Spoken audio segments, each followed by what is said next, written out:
மலையை அவருடைய சுண்டு வரலினால் தாங்கி விடுத்து அந்த இடத்தில் ஆக்கு குட்டங்களையும் கோக்கூட்டங்களையும் காப்பாற்றினார். மனிதர்கள் எல்லாம் காப்பாற்றினார். மழை பெய்யாது போல தேவேந்திரனானவன் ஆண்டவனிடத்திலே ஓடி வந்து, பகவானே, உங்களை சாதாரண கண்ணன் என்று நினைத்து விட்டு மூர்த்திகள் ஒரு மூர்த்தி என்று தெரியாது, ஆகையால் என்னை மன்னித்து விடுங்கள் என்று மன்னிப்பு கேட்டான்.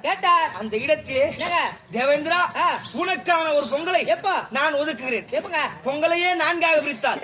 முதல் நாள் ஒரு பொங்கல். என்ன பொங்கல்? பெரும்பொங்கல். பெரும்பொங்கலாவது போகி பண்டிகை. முதல் போகி பண்டிகை. அந்த போகி பண்டிகையை தேவேந்திரனுக்கு ஒப்படைத்தார். இரண்டாம் நாள் வரும் பொங்கல். என்ன பொங்கல்? என்ன? பெரும்பொங்கல். சூரிய பொங்கல். பெரும்பொங்கல். பெரிய பொங்கல். அதை சூரிய பகவானுக்கு அர்ப்பணித்தார். மூன்றாம் நாள் வரும் பொங்கல். அது என்ன பொங்கல்? மாட்டு பொங்கல். அதுதான் பண்டிகை. அதெல்லாம் இல்லை, மாட்டு பொங்கல். அதை சிவபெருமானுக்கு கொடுத்தார். நான்காம் நாள் வரும் பொங்கல் கண்ணன் பொங்கல், காணும் பொங்கல். பகவானே ஏற்றுக்கொண்டார். அது போன்று பொங்கலையே நான்காக பிரித்தார். மாமா, இதெல்லாம் முடித்து போன விஷயத்தையே நான் கேட்க வந்திருக்கிறேன்.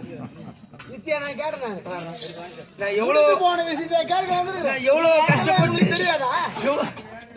எவ்வளவு கஷ்டப்பட்டு நான் உங்களுடைய லீலைகள் எல்லாம் சொல்கிறேன். இதெல்லாம் உங்களுக்கு தெரியாதா? எல்லாம் தெரிந்த விஷயம் தான். இல்லை, தூது போடுமா வேணாவா, நாடு கொடுப்பானா கொடுக்க மாட்டானா, அத சொல்லுவாங்க. ஆமா, நீங்கள் எதற்காக இந்த பூலகத்தில் ஜனனம் எடுத்திருக்கிறீர்கள் தெரியுமா?